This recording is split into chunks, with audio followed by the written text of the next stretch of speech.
a little bit. We are afraid. Well, as we said the other night, we're trying to be positive.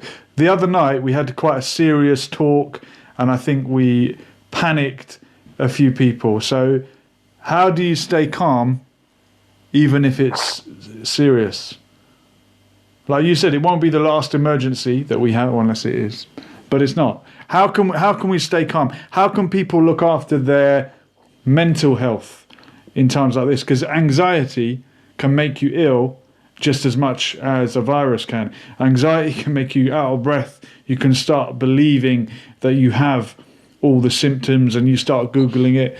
Dardasha's friend had a panic attack today because of a video that we showed last night. Yeah, describing the symptoms. Yeah, I mean, the minute that I've started to mention the symptoms, she was like, "Oh, I've got dry sore throat. Oh my God, I think I have the virus," and she panicked a lot. And I just thought, and I told Julian today, can we be a little bit more positive and just advise one another that we'll get through this hopefully together. I mean, we have one of the comments here. Okay, here we go. Is saying that it will affect the world's economy and generates trillions loan when restarting the economy. So it's all about really an opportunity of scaring the world. And a lot of people are saying the same thing as well. They're saying that the governments are trying to scare people and saying to them, stay at home, and all the businesses are getting affected by what's happening. We can't ignore also what's happening and the death rates and all of that. And as I've mentioned yesterday, there is a lot of things that we don't know about. Only now we are aware of how many people we lose every day, but normally we wouldn't out of another virus or out of a flu, right? Yes, it is not easy for government, for countries. So it's of course will affect all the aspects, economics aspects, politics, but governments are trying to help their people. So for people who don't work now, governments try to give him some money. I talk about my country. That's good. The king, yeah? Long live the king in Morocco. It's a king, isn't it? King. Yes, Malik. the king. Is he a kind king? Well, you're asking online. I'm sure he's very nice. But no, I think Morocco is one of the safest countries of that sort, At least you're getting tested if you call the ambulance. I mean, in England here so far, everybody is saying that when they called 111, they are being told to stay at home for 14 days, not go to the hospitals, not go to GPs, and don't see your wife for a few weeks. Emergencies won't go. Yeah, and newlywed couples get affected by it. If I cough, Julian is saying he's not going to come around for 14 days. And if he coughs, I won't see him for 14 days. I think I'm getting a cough right now.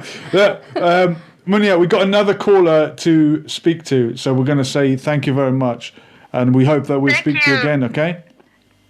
Okay. Give our best regards to Morocco. Shukran jazilan. Thank you. Ma salama. Thank you. Shukran jazilan. Ma salama. Bye-bye. That's nice to speak to Munia.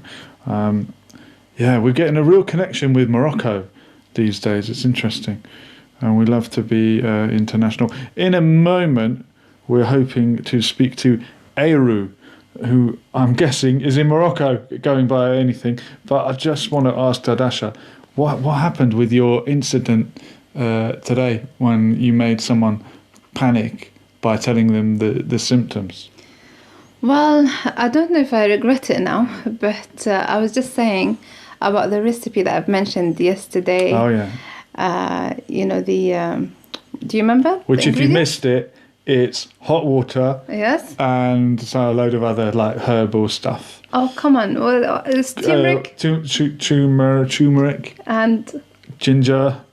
And onions. No onions. Come on, we're not cooking here. Garlic. Turmeric, No. ginger, was- water. What Definitely. activate Did the I say turmeric? water? Ah, salt. No. Pepper. Pepper. Filfil. We're not cooking here. Filfil. Is filfil pepper? فلفل أسود. Filfil aswad, the black pepper. Yes. And of course, you can always have the black seed, which is good for everything. She did panic when I said, dry cough. She thought that it's going to start with fever straight away. No, And if that's somebody the- have temperature, but fever comes after a few days because Yeah. that's when the white blood cells start fighting the virus, and then you develop high temperature. So And Z Luna is saying we can always go live on Mars. Well, we're not quite there yet. if you leave the house now, you Z get Luna must be a coronavirus. lunatic, yeah. We are getting told to stay at home. I wonder if you are staying at home, Z. Yeah. And Ben Grant is saying Pavlov from Speaker's Corner. We don't know if that's true, so I'm not going to read that out, but we wish everyone from the days of Speaker's Corner very well. Let's see if we can get hold of Eru. I'm guessing this is probably a Moroccan number. Get your Moroccan accent ready. Savar, lebes. لباس. Lebes. Is that Eru? Yeah, for sure. Masa al khair. Assalamu alaikum. Masal khair. Wa alaikum salam wa rahmatullah. How are you doing? Are you in Morocco? Yeah, of course. I'm We in were just Morocco. a Moroccan show. Well, look, Eru, thank you for speaking to us tonight. Our mutual friend Omar's put me in touch, and he said that he said some quite interesting things about you, but I'll let you introduce yourself. What sort of a life do you live in Morocco? عرفنا عليك. السلام عليكم. Okay.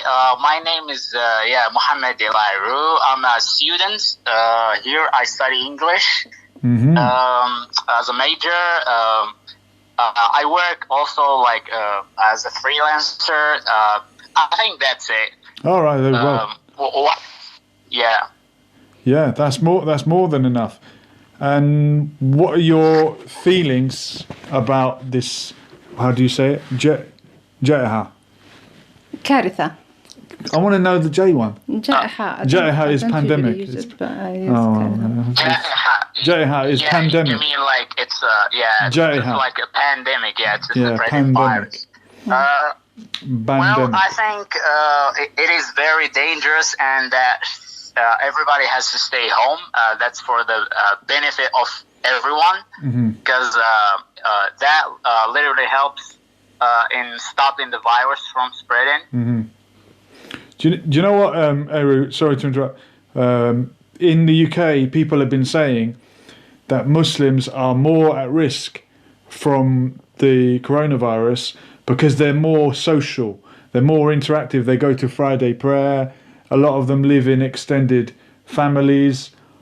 But they did close the mosques today. Of course. Yeah. And they should, but I think- generally, I the think, Muslim way of yeah, life is more of a community-based life than some of the Westerners that live in isolation, or Yeah. more so in isolation. Do you think that it could be a I factor? think that somehow, yeah, it could be a factor, and it is not totally true, because if you say just only Muslims, because like other religions, they go to like church, for example.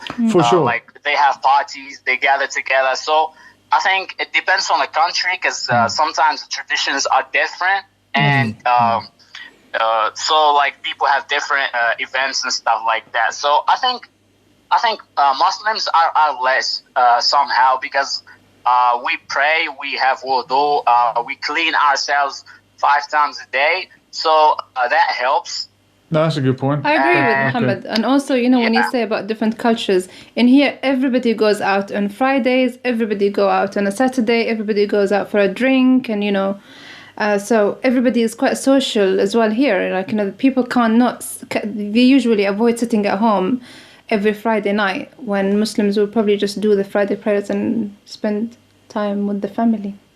Yeah, it's true. Like, especially because everything is right now is connected, and you can travel, you can go everywhere. So there are more factors like everywhere. So we can't just say only Muslims are the ones that are more that's gonna get the virus. So I think everybody.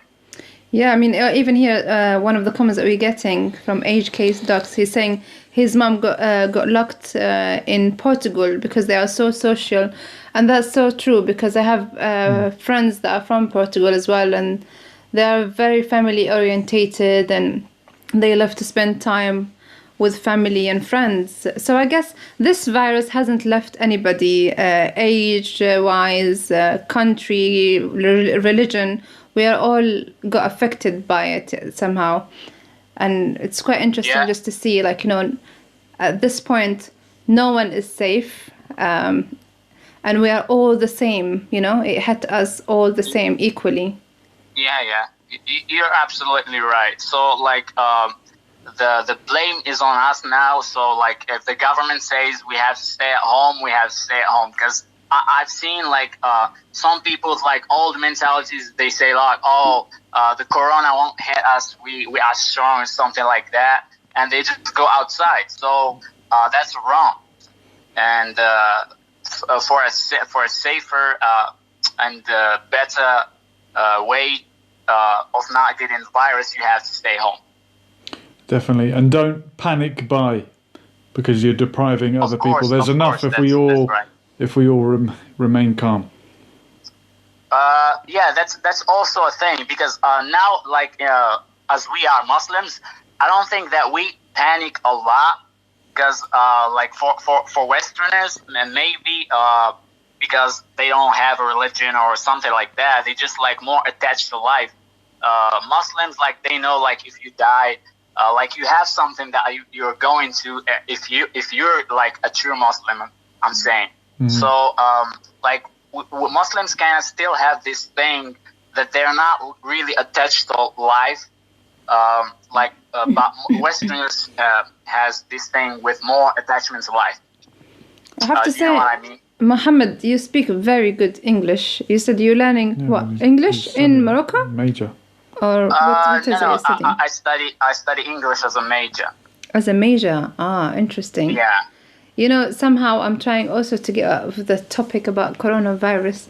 A lot of my friends are saying to me, please discuss other things other than coronavirus for once. And talking to you is quite interesting because you also been talking about your faith and 3 double, how do you call him? Single T. Single T, triple T, yeah. is saying this guy's faith is strong. And I like to talk to people nowadays that they do have this strong faith because we empower one another, like we know that it's the time and we can pass it and we've got something to look forward for. This life is a temporary life, and yeah, you're right, absolutely right.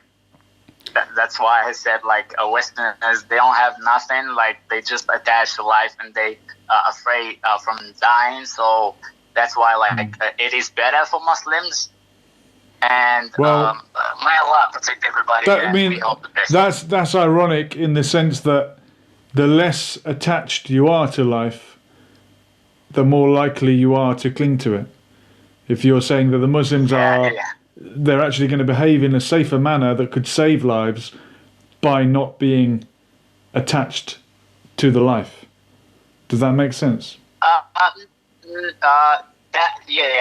makes sense. But I'm not, like, saying it in that way.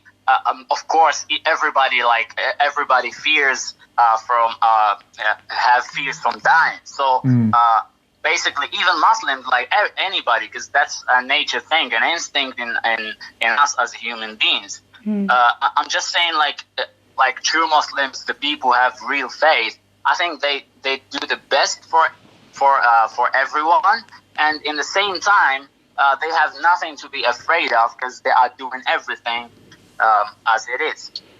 I mean, I guess it's a type of reassurance, isn't it?